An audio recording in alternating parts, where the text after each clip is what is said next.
Assalamualaikum warahmatullahi wabarakatuh. Perkenalkan, nama saya Ridwan Nur Rahman dengan NIM 24091060064, praktikan kelas B1 2024. Hari ini saya akan mempresentasikan materi tentang subnetting dan IPv6 yang merupakan bagian dari mata kuliah jaringan komputer. Untuk pendahuluan, kita mulai dengan memahami apa itu IP address. IP address adalah alamat unik yang digunakan untuk mengidentifikasi perangkat dalam jaringan komputer. IP address memungkinkan komunikasi antar perangkat, baik dalam jaringan lokal maupun internet. Ada dua jenis IP address utama. Yang pertama ada IPv4 yang memiliki panjang 32 bit dan ditulis dalam format desimal, seperti 192.168.1.1. Sayangnya jumlah alamat IPv4 ini terbatas. Yang kedua ada IPv6 yang memiliki panjang 128 bit dan ditulis dalam format heksadesimal. IPv6 menawarkan ruang alamat yang jauh lebih luas dan keamanan yang lebih baik. Untuk format IPv4, IPv4 memiliki panjang 32 bit yang terbagi menjadi 4 oktet, masing-masing bernilai antara 0 hingga 255.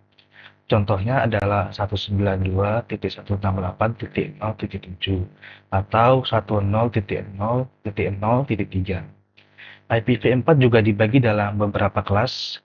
Yang pertama ada kelas A dengan rentang 0.0.0.0 sampai 127.255.255.255. Kelas B dengan rentang 128.0.0.0 sampai 191.255.255.255. Kelas C dengan rentang 192.0.0.0 sampai 223.255.255.255. Kelas D dengan rentang 224.0.0.0 sampai 239.255.255.255. Dan terakhir ada kelas E dengan rentang 240.0.0.0 sampai 255.255.255.255.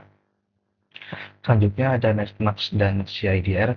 Netmask digunakan untuk membedakan bagian network ID dan host ID dalam sebuah alamat IP. Contohnya, dalam 192.168.1.0/24, network ID-nya adalah 192.168.1.0, sedangkan broadcast ID-nya adalah 192.168.1.255. Untuk subnetting yang lebih fleksibel, kita menggunakan CIDR atau classless interdomain routing.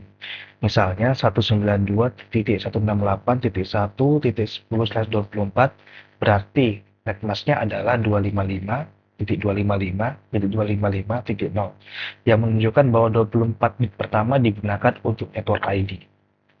Subnetting dengan FLSM. FLSM atau Fixed Length Subnet Mask adalah metode di mana setiap subnet memiliki ukuran yang sama. Kelebihan dari FLSM adalah konfigurasinya lebih mudah, dan kekurangannya adalah boros IP jika jumlah host berbeda-beda, alias tidak efisien. Oke, contohnya kita memiliki jaringan 192.168.1.0/24 dan ingin membaginya menjadi 4 subnet. Dengan slash 26 yang memiliki netmask 255.255.255.92, setiap subnet memiliki 64 alamat, tetapi hanya 62 host yang bisa digunakan karena dua alamat dicadangkan untuk network ID dan broadcast ID. Dan subnet yang terbentuk adalah 192.168.1.0/26 dengan range 192.168.1.1 sampai 192.168.1.62, dan seterusnya bisa dilihat keempat subnet lainnya. Selanjutnya yaitu subnetting dengan VLSM. Untuk mengatasi kelemahan FLSM tadi, kita bisa menggunakan VLSM atau Variable Length Subnet Mask yang memungkinkan setiap subnet memiliki ukuran berbeda sesuai dengan kebutuhan. Misalnya kita memiliki jaringan 192.168.1.0/24. Dengan kebutuhan subnet 1 yang memiliki 50 host, kita bisa menggunakan prefix /26 yang memiliki 64 host dikurangi 2 karena ada ID network dan ID broadcast, sehingga ada 62 host yang bisa digunakan. Subnet 2, 20 host bisa menggunakan prefix S27 dengan 30 host yang bisa digunakan. Subnet 3 dengan 10 host bisa menggunakan prefix S28 dengan 14 host yang sedia. Dengan cara ini kita bisa mengakulasikan IP lebih efisien dibandingkan dengan FLSM. Perkenalan IPv6, karena keterbatasan alamat IPv4, kini kita menggunakan IPv6 yang memiliki panjang 128 bit. Alamat IPv6 ditulis dalam format heksadesimal. Perbedaan utama IPv6 dibanding IPv4 yaitu alamatnya jauh lebih banyak. IPv6 menyediakan 340 adesilian alamat unik. Dan IPv6 juga memiliki keamanan yang lebih baik karena IPv6 mendukung IPsec untuk enkripsi, tidak menggunakan subnetting berbasis kelas. Untuk keunggulan IPv6 memiliki banyak keunggulan dibandingkan dengan IPv4, yaitu ruang alamat yang lebih luas. IPv6 itu hampir tidak akan kehabisan alamat. Yang kedua, struktur alamatnya hierarkis sehingga mempermudah routing di internet. Yang ketiga, keamanan yang lebih baik.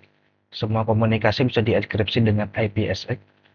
Yang keempat, efisiensi routing dan QoS lebih baik karena IPv6 meningkatkan kinerja jaringan. Yang terakhir, untuk kesimpulan, dalam jaringan komputer, subnetting sangat penting untuk efisiensi pengelolaan alamat IP.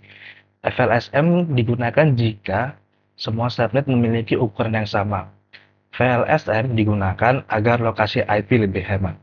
IPv6 menjadi solusi untuk keterbatasan IPv4 karena menyediakan lebih banyak alamat dan fitur keamanan yang lebih baik. Sekian, terima kasih. Assalamualaikum warahmatullahi wabarakatuh.